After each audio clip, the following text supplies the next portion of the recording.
about untangling microbial communities, which involves employing models and algorithms for the computational reconstruction of microbial genomes. In this talk, we will discuss novel features, computational models and algorithms for the automated recovery of microbial genomes from environmental sequencing data.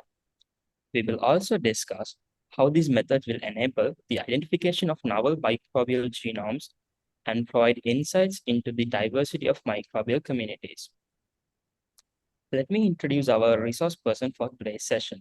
Dr. Vijini Mallawaarachchi is a Postdoctoral Research Associate in Bioinformatics at the Flinders Accelerator for Microbial Exploration. She obtained her bachelor's degree in Computer Science and Engineering from University of Moratuwa and PhD in Computer Science from the Australian National University. Her academic and research interests include computational genomics, algorithms, data science, and machine learning. Her current work focuses on the development of computational methods to investigate and recover genomes from microorganisms from environmental samples. If you do have any questions for our speaker, you may raise them at the Q&A session in the end. Without further ado, let's begin today's talk. With that, now I hand over the session to Dr. Vijini. Dr. Vijini, over to you. Thank you very much for that introduction. So it's my great pleasure to talk about my work on models and algorithms for the computational reconstruction of microbial genomes. First of all, I would like to thank the organizers, especially Dr. Damayanti, for giving me this opportunity. And today I'll be talking about some of the work I did during my PhD at the ANU Computational Genomics Group and some of my postdoc work at my current lab, the Flinders Accelerator for Microbiome Exploration. So this is the overview of today's talk. Firstly, I will introduce the areas I am working on, which is genomics, metagenomics, and metagenomic binning. Then I will talk about 3 bioinformatic tools I have developed to recover bacteria and viruses from metagenomes. So we'll start by looking at what is a genome. The genome is considered as the book of life. It is like an instruction manual that contains all the instructions needed to build a living organism. So all of these living organisms have their own genome. For example, if you consider humans, we have a copy of this genome in every cell in our body. And you can find the genome in the nucleus of a cell, and it is organized into chapters called chromosomes. The genome is written in a language called deoxyribonucleic acid, or in short, we call it DNA. And DNA is made of chemical characters called nucleotides, and there are 4 characters, A, T, G, and C, which stands for these 4 nucleic acids. The genome is not the only thing that shapes our body.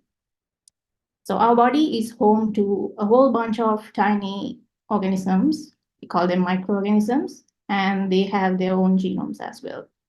So we call them microorganisms because they are too small to be observed by the naked eye, and they can include bacteria, viruses, and microeukaryotes like yeast. So they exist as communities called microbiomes, and we can find them in different parts of our body. Most of them are harmless, and some even help with our bodily functions like immunity and digestion. But occasionally, some can make you sick and give you a very hard time and even threaten your life. So studying these microorganisms is important so that we can understand their impact on our health and our surroundings. So my research is focused on studying such microbial communities. We call this field metagenomics.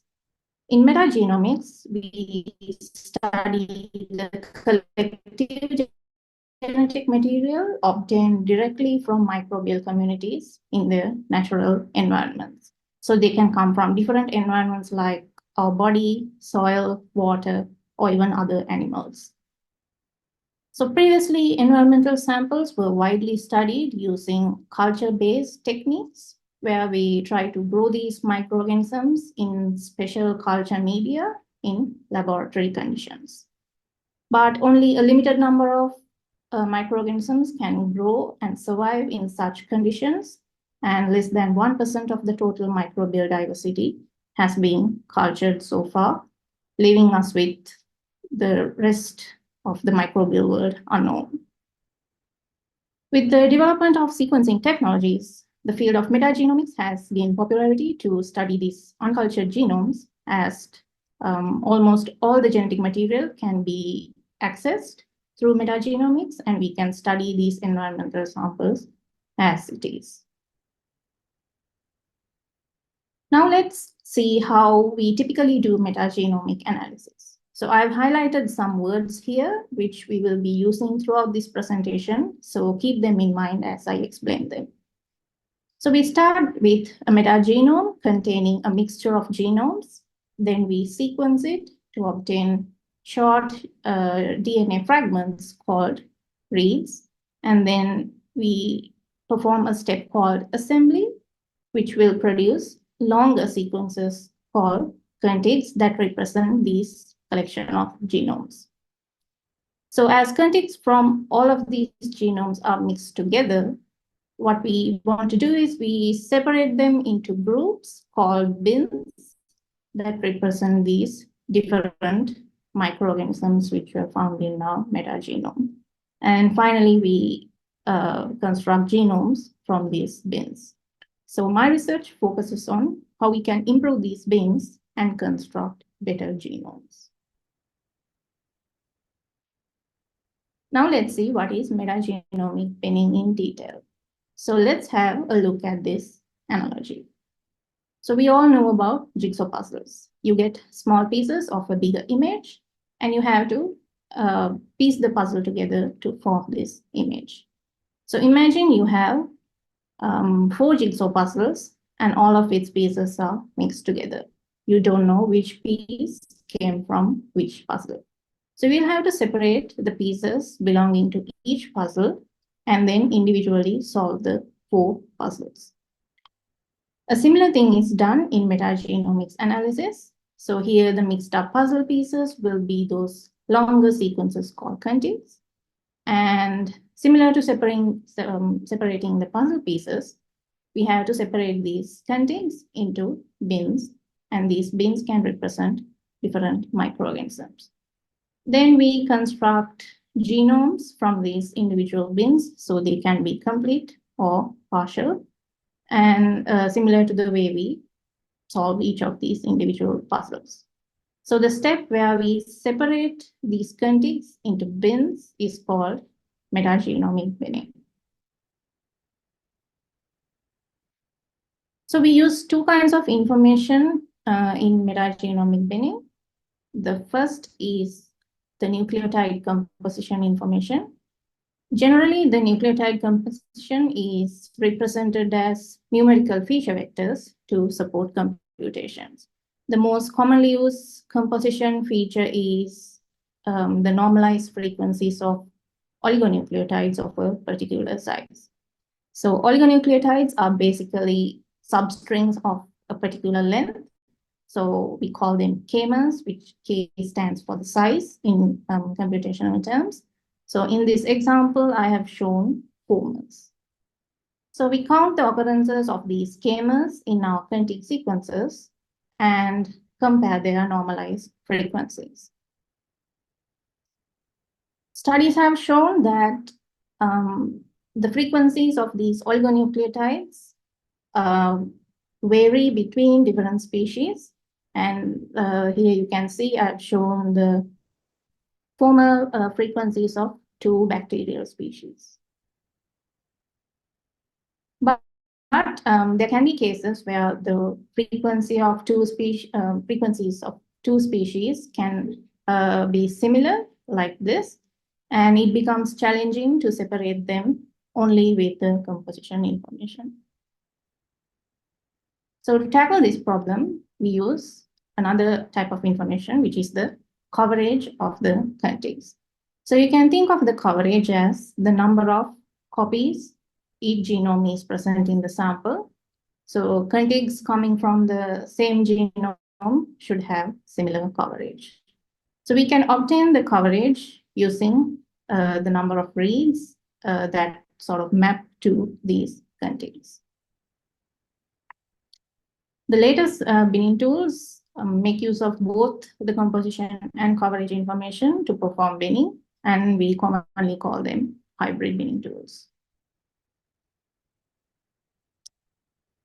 So imagine that we project contigs onto a two-dimensional plane like this, where the x-axis represents our composition information, all of those KMA frequencies, and the y-axis represents our coverage information. Existing hybrid binning tools show a reasonable separation like this for fairly long contigs, usually which are like 1,000 characters, or we call them base pairs in length. And if we try to bin all the contigs, including both the long and short ones, we won't be able to see a clear separation between those individual organisms. So this is because short contigs are too short to capture those organism-specific composition and coverage patterns. So it is clear that we need to explore more features apart from composition and coverage to accurately bin these short contigs. So let's move a step back and see how we actually obtain contigs. This is where assembly comes into play. So once we have our sequencing reads, the assembly process starts by identifying overlaps between these reads and forms the structure known as the assembly graph. So here each node represents a read and the overlap, the edge represents an overlap. So after performing several simplification steps, we get this final assembly graph. So these non-branching parts are collapsed into individual edges, vertices, and these vertices represent our longer sequences called contigs, and the edges represent overlaps between them. So now let's see what happens in existing binning approaches. So firstly, we obtain our reads and assemble them into contigs using the previous method I showed you. And then most common binning tools consider only these contig sequences and ignore their connections in the assembly graph. Then they bin the contigs based on their nucleotide composition and coverage information. But we know that contigs are assembled using the structure called the assembly graph, and the assembly graph contains valuable connectivity information that can be used in binning. So by the time I started working on this project, there was no automated binning tool that made use of the assembly graph. So these findings led me to my first research question: how can we refine metagenomic binning results using assembly graphs? And then we developed GraphBin, which is the first tool to use assembly graph for automated metagenomic binning. The primary focus of GraphBin was to improve the existing binning result with the use of assembly graphs. So this is the workflow of GraphBin, and I will walk you through each of the steps in the following slides. So the first step is to assemble the reads into contigs and construct the assembly graph. So we use three popular assemblers to assemble our reads into contigs. And then we construct the assembly graph where vertices represent contigs and edges represent overlaps between these contigs. So here is an assembly graph with the vertices numbered and they correspond to the individual contigs. And we will be using this assembly graph in the upcoming slides. In the next step, we bin the contigs using an existing metagenomic binning tool and label the assembly graph. So we used 5 binning tools to obtain the initial binning result. And so a BusyBee Web is a tool that uses only the coverage information, only the composition information, and the rest of the tools use both composition and coverage. So note that in the default settings, these tools perform very poorly in the presence of short contigs, generally shorter than 1,000 characters. Now we label the vertices of the array graph based on our binning result, and it will look like this. So here we have labeled the contigs in our example assembly graph. We have 2 bins denoted in 2 colors, green and yellow. You might have noticed why contig 13 is colored green amidst these yellow contigs. So we will address this issue in the next step. So now we are going to refine the labels of the vertices. So I'll start with some definitions we use. We define the closest labeled vertices, or we call it the CLV set of a vertex, as the set of closest vertices having labels. Here by closest, I mean having the shortest distance. The distance between 2 vertices refers to the number of edges that should be traversed from one vertex to reach another vertex. So for example, for vertex 1, the CLV set would contain only vertex 2. For vertex 6, the CLV set will contain vertex 4 and 7. And for 13, the CLV set will contain vertices 8 and 9. Now we define an ambiguous vertex if at least one of its closest label vertices has a label that is different than its own label. So for example, here vertex 6 would be ambiguous as vertex 7 in the CLV set is labeled yellow rather than green. Similarly, vertex 7 would be ambiguous as vertex 6 is labeled green rather than yellow, and vertex 13 is also considered ambiguous as vertices 8 and 9 are labeled yellow rather than its own color green.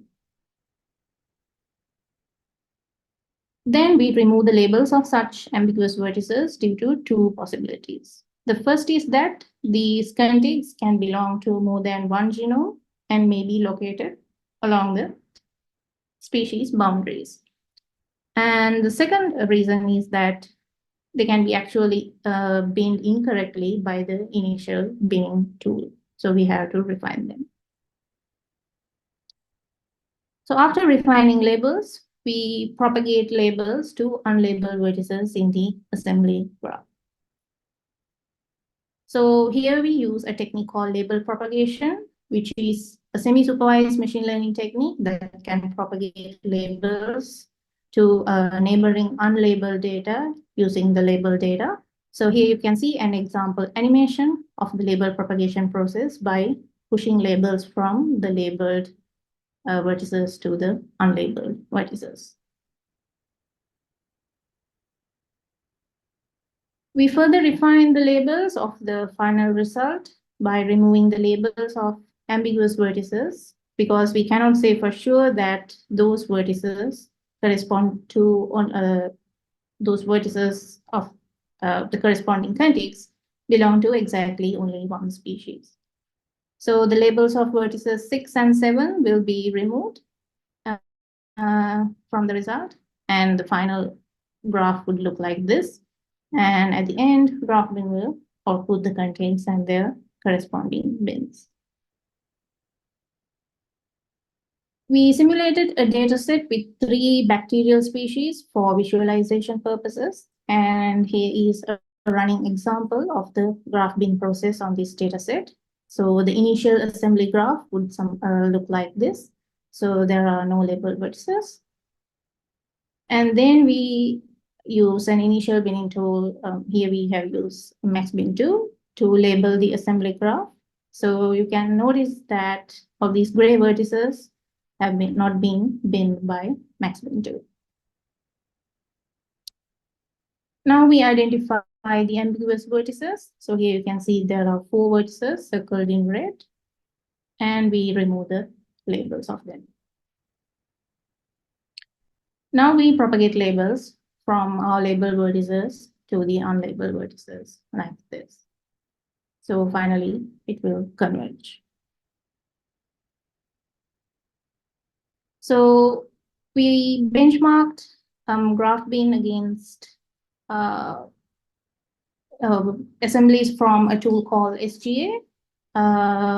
And here I have shown the precision, recall, F1 score, and ARI. And this result is based on the binning results from a tool called MetaBot. So the initial tool is shown in blue and the GraphBin result is shown in orange. So you can see we have significantly improved the recalls and F1 scores from GraphBin. So far, we have talked about bin refinement, and these refinement tools still require the binning result from an existing binning tool, and they might get affected by the poor performance of the initial binning tool. So this led to my second research problem. So how can we not depend on an initial binning result and develop a standalone approach to bin contigs using assembly graphs? So let's recall that most existing binning tools consider only the contigs information like nucleotides, composition, and coverage, and ignore the connections in the assembly graph. And let's see how we can make use of the connectivity information among contigs to address the following challenges faced by existing binning tools. So the first challenge I'm going to show is binning contigs of species with high internal variance in composition. So consider this subgraph from a Pseudomonas species. So we can see that the MaxBin2 tool bins these contigs by splitting into 3 bins instead of binning them into 1 bin. So if we check its nucleotide composition of the contigs, we can see that there's a large variation, specifically in the frequencies of certain nucleotides. So you can see that across the genome, the nucleotide composition might not be like uniform.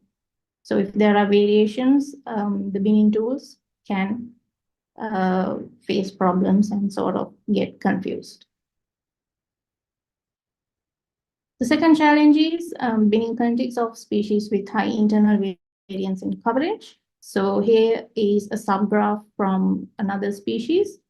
So we can see that here also MaxBin2 bins these into 2 other bins of different species rather than the correct bin.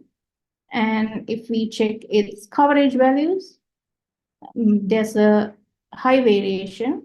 And some of the yellow and green contigs have drastically elevated coverage values compared to the correct bin, which is the blue one here.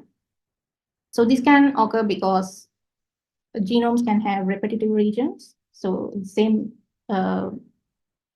sequence of DNA can occur multiple times, which in terms increases its coverage. So even though they come from the same species, they have different coverage profiles, which can again confuse the binning tools. The third challenge is binning contigs from the same genus. So here is a subgraph of 3 species from the Streptococcus genomes. We can see that MaxBin2 bins most of them incorrectly. And if we look at the composition profiles, you can see that the 3 species have very similar profiles and they have very similar coverage values. So even though these contigs come from 3 different species, the binning tool sort of can't decide which bin the contigs should go to, because it can't differentiate using the existing composition and coverage information. But if we look at the assembly graph, we can see that we can possibly guide the binning process. So these challenges motivated us to develop a standalone binning approach that makes use of the assembly graph to accurately bin contigs. We developed a tool called MetaCoag, which is the first standalone binning approach that uses assembly graphs. And here is the workflow. So we start by pre-processing the reads to build our assembly graph and obtain the contigs. Next, let's see what happens in the MetaCoag algorithm. So MetaCoag consists of 3 main steps. So let's see what happens in each of these steps. The first step is to estimate the number of initial bins using contigs with single copy marker genes. So single copy marker genes are special genes that appear only once in the bacterial genome.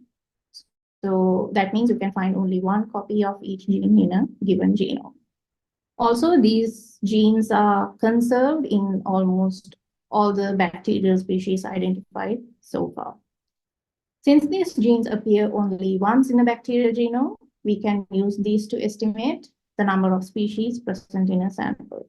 For example, if we consider this blue marker gene, you can see it appears only once in each of these genomes, and there are 3 such genes in our sample. So our mixed sample is most likely to contain 3 species. Then we first identify the contigs containing each of these single copy marker genes. Then for each marker gene, we count the contigs containing those marker genes. For example, if we take this green marker gene, you can see it is found in 3 contigs. If we consider the red marker gene, you can find it in 2 contigs. If we take this pink marker gene, you can find it only in 1 contig. So using these contig counts, then we plot a histogram. So you can see that there are 5 marker genes where each is found in 3 contigs, 2 marker genes where each is found in 2 contigs, and 1 marker gene found in 1 contig. So since these genes appear only once in a bacterial genome, we can get an estimate that this sample contains 3 species, as most of the marker genes appear in 3 contigs. So we set our initial number of bins as 3, which is the largest count of contigs a marker gene has. In the second step, we bin the contigs with single copy marker genes. We start by initializing our bins. So for example, consider we have found that contigs 1, 9, and 20 contain the same single copy marker gene. So they should not be from the same species. And then since that, we initialize them into 3 bins like this. Then we find that contigs 6, 12, and 16 also have the same marker gene. So we know that these 3 contigs should be in 3 separate bins. Now we have a problem. So how can we assign these contigs to our initialized bins?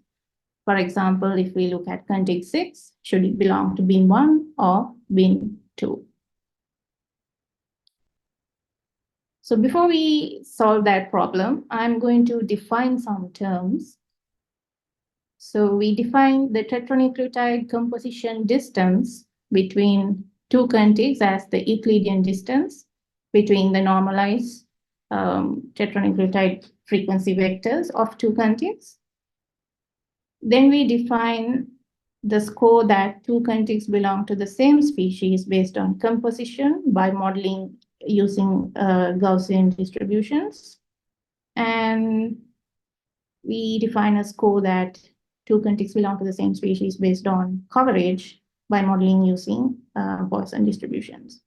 So basically what you need to know is we just calculate scores between two contigs based on composition and coverage, so that we know whether they should go into the same bin or not. So we use both these scores to determine a final weight of how likely two contigs belong to the same species. So then we use that weight defined previously based on the composition and coverage scores to model a weighted bipartite graph between the existing bins and the contigs to be assigned. So then we model this problem as a minimum weightful matching and obtain the best matching of the contigs to the bins. So we can see that contig 6 will be assigned to bin 1, contig 12 to bin 2, and 16 to bin 3. Similarly, we continue assigning contigs and adding them to existing bins. However, not all contigs get assigned based on the matching. We might come across cases where we cannot add a contig to a bin based on the matching. For example, consider that contigs 4, 14, and 21 should be assigned in the next step. So after we get the matching in this case, we see that we cannot assign contig 21 to bin 3. So the initial estimate of the number of bins can be an underestimation, as certain marker genes might not be properly assembled or even fragmented. So what we do is we create a new bin with that contig. So this process allows MetaQuag to dynamically adjust the number of bins as it performs binning without relying on the initial estimate. So this is how our binning result looks like once we have binned all the contigs containing marker genes. Now we can move on to binning the rest of the unlabeled contigs. So in the last step, we bin the remaining contigs using label propagation. So here we use sort of a variation of the label propagation method we used in GraphBin. Here, instead of just relying on the connectivity information, we also considered the graph distance, composition, and coverage scores between the labeled and unlabeled contigs. So finally, we output the binning result with the bins and their corresponding contigs. So that sort of improves on top of GraphBin, where GraphBin only use the graph topology, and MetaQuag now is using the graph topology, coverage, composition, as well as it is standalone and does not require an initial binning result. So now we can use MetaQuag to sort of solve the challenges we had at the beginning. So here is the case where we had high internal variance in composition. And then we have the case where we had high internal variance in coverage, and the case of species from the same genus. So from these results, we can see that the assembly graph can help guide this metagenomic binning process.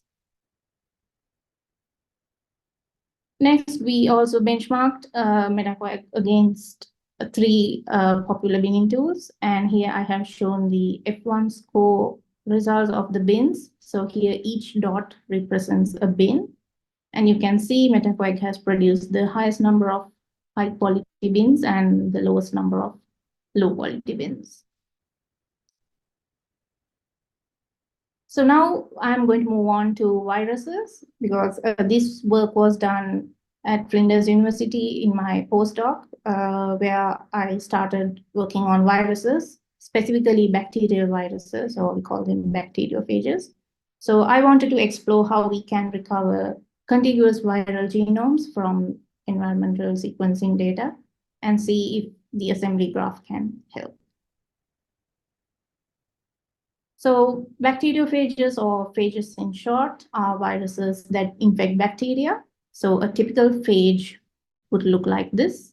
It has a capsid, which has its genome, a long tail tube, and these tail fibers, which it uses to sort of attach itself to a bacteria.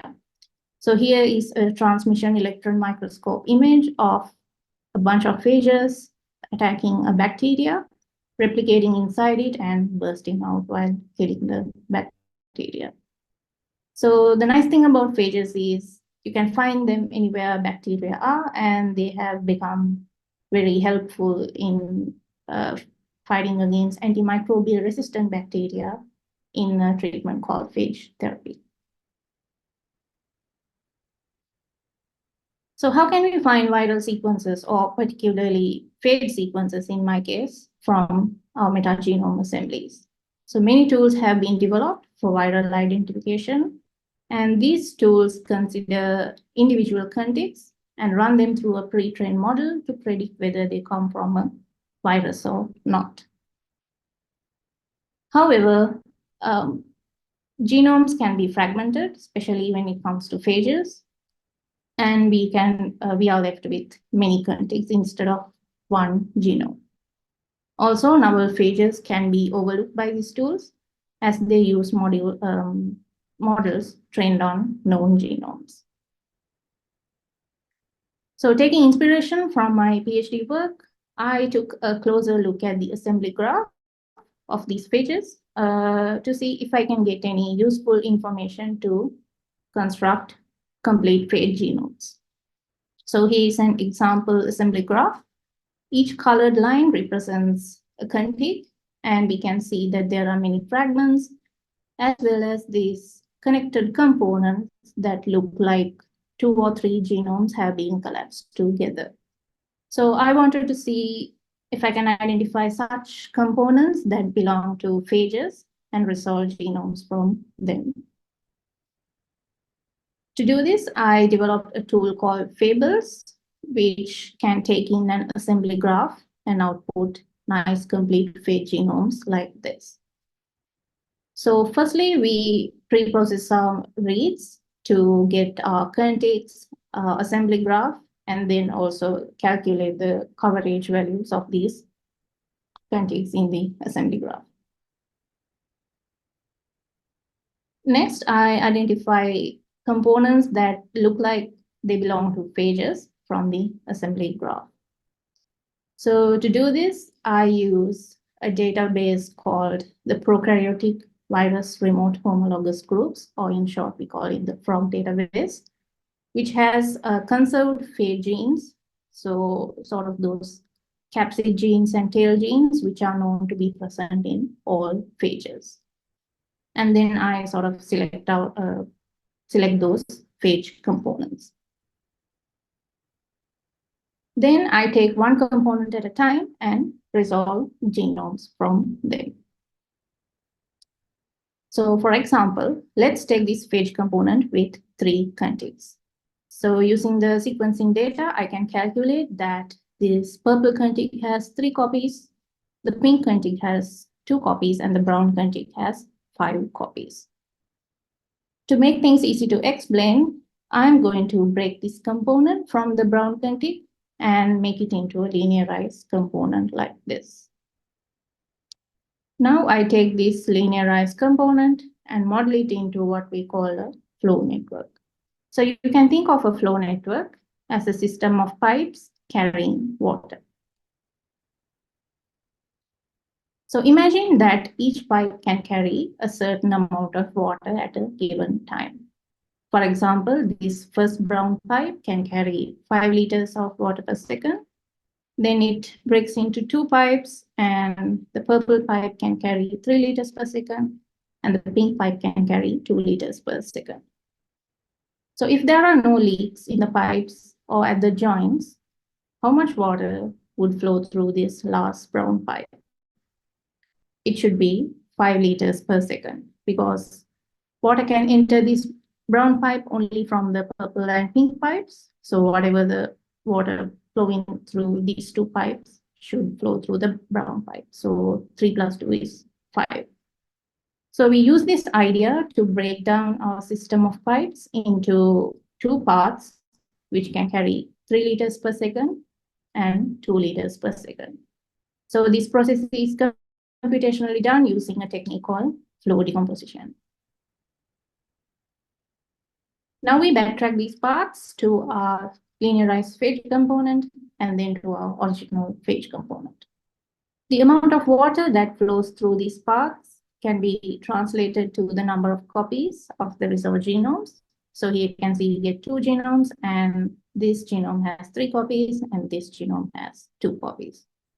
This entire process is repeated for all of our phage components, and it's all automated in Fables. So to test out Fables, we simulated a data set with 4 phage genomes, where 2 were closely related. And so these were the 2 closely related genomes, and we got the assembly graph. So it looked like this. And Fables was able to accurately recover those 4 phage genomes from the simulated dataset, and you can see it has teased apart the 2 genomes in this component. Fables also predicted the coverage very closely to the simulated coverage as well. Then we benchmark Fables against a recently published viral binning tool called FAM using 4 publicly available datasets from different environments. Then we used a tool called CheckMate to evaluate the viral quality of those recovered genomes. So in these figures, the x-axis denotes the number of genomes and the y-axis denotes the different quality categories. The Fables results are in orange and FAM results are in blue. So Fables was able to recover the highest number of complete and high quality genomes combined together from all of these datasets. So all these software tools I have developed are published on published and available freely on GitHub and Python-based repositories like Bioconda and Pipey. So feel free to check out these tools.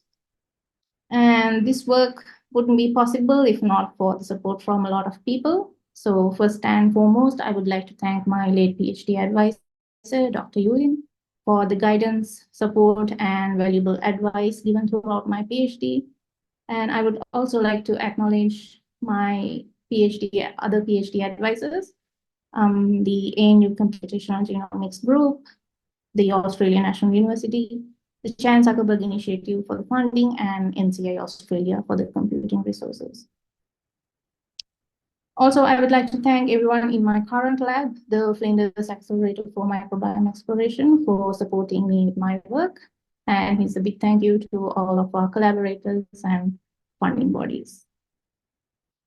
So that brings us to the end of my talk. So feel free to try out these tools if you study metagenomes, and you can scan this QR code, which will take you to my GitHub profile, which has all the tools listed.